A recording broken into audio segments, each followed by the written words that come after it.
আর এই দেশে আমরা ফেসিবাদের ছায়াও দেখতে চাই না। ফেসিবাদ এখন যদি নতুন কোন জামা করে আমাদের সামনে আসে, 5 আগস্টে পরিণতি হয়েছিল, সেই নতুন জামা পরা ফেসিবাদের একই পরিণতি।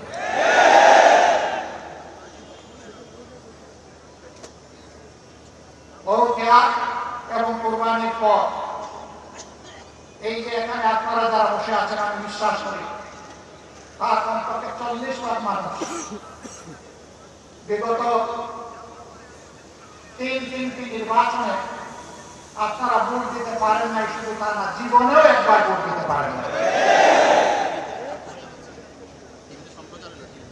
এই ভোট যারা কেড়ে নিয়েছিল তাদের নাম হচ্ছে ভোট ডাকাত। আপনারা কি নতুন কোন ভোট ডাকাত দেখতে চান? আমরা নতুন কোন ভোট ডাকাত দেখতে চাই না। এই 40 লাখ যুবক আপনাদের হাত ধরেই বিপ্লব হয়েছে, উত্থান হয়েছে, যার কারণে আজকে এখানে দাঁড়িয়ে কথা বলতে পারছি। আপনাদেরকে ছেলেও আজকে আপনাদের শেষ হয়ে গিয়েছে।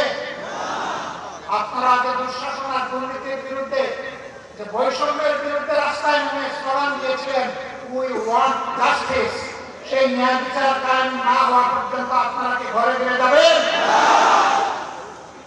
অতএব ন্যায় বিচার তাদের হাতে নিশ্চিত হবে। আমরা আপনাদেরকে আহ্বান জানাবো, আমরা সবাই মিলে তাদের সঙ্গে হবো ইনশাআল্লাহ।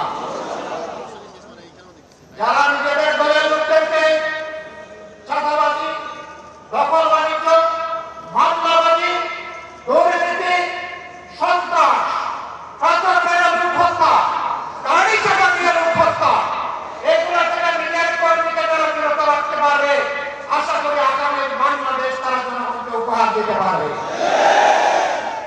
আর যারা এগুলো পারবে না, তারা যত রঙিন স্বপ্ন জাতিকে দেখাবেন, জাতি তাদের এই মতলব বুঝতে জাতির মোটেই কোনো অসুবিধা হবে না।